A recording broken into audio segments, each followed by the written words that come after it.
Today, something really exciting happened. Finally, there was an acknowledgement from the corridors of power of the plight of every Delhiite come winter. And it came from no one other than the Union Transport Minister Nitin Gadkari. He openly acknowledged the severity of Delhi's air crisis. He admitted that pollution is such a serious issue that he himself falls ill after staying in Delhi for just about 2 days. What is the root cause? He knew that also, bang on. He said that vehicles contribute to 40% of the pollution.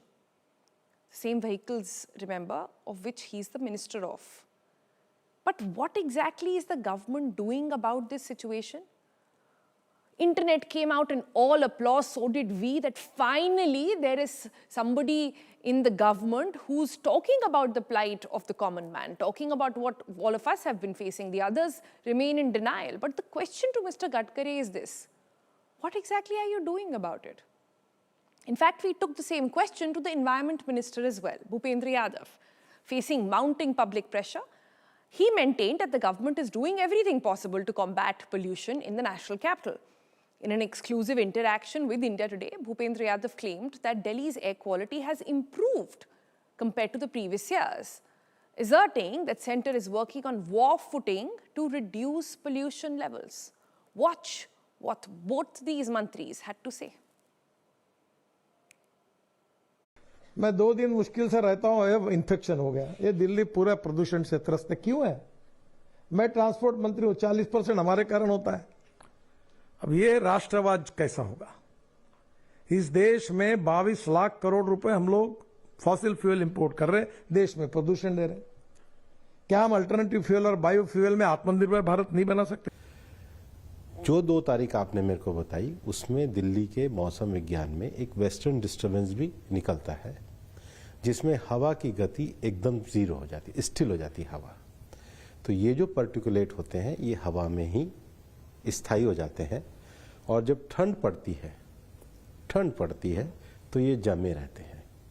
और जो gap होता है वो इसी कारण होता है कि जो CAQM अथॉरिटी हम लोगों ने बनाई है, वो CAQM अथॉरिटी जो इसका कोऑर्डिनेशन करती है, वो मौसम विज्ञान के साथ भी अपना एक कंटिन्यू मॉनिटरिंग रखती है।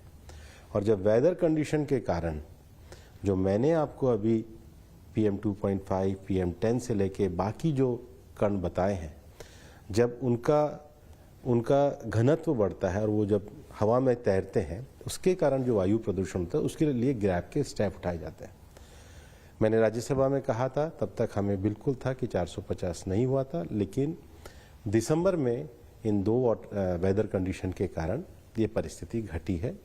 हम आगे भी एक पॉलिसी मेजर से, क्योंकि एक लंबे समय तक दिल्ली का पॉल्यूशन केवल अब दिल्ली का मत मानना, दिल्ली सघन रूप से NCR में भी बसी हुई है। मतलब गाजियाबाद भी है, नोएडा भी है, ग्रेटर नोएडा भी है, फरीदाबाद भी है, गुड़गांव भी है, ये भी, और दिल्ली में NDMC है, MCD है। तो ये सब में एक साथ गतिविधियां कंटिन्यू रहती है। इनमें बेटर कोऑर्डिनेशन के लिए गवर्नमेंट एक लेजिस्लेशन के माध्यम से CAQM अथॉरिटी लेके आई, ताकि दिल्ली से बाहर जहां से एयर शेड आ रहा है वहां पर डायरेक्शन दिया जा सके, कमांड दी जा सके।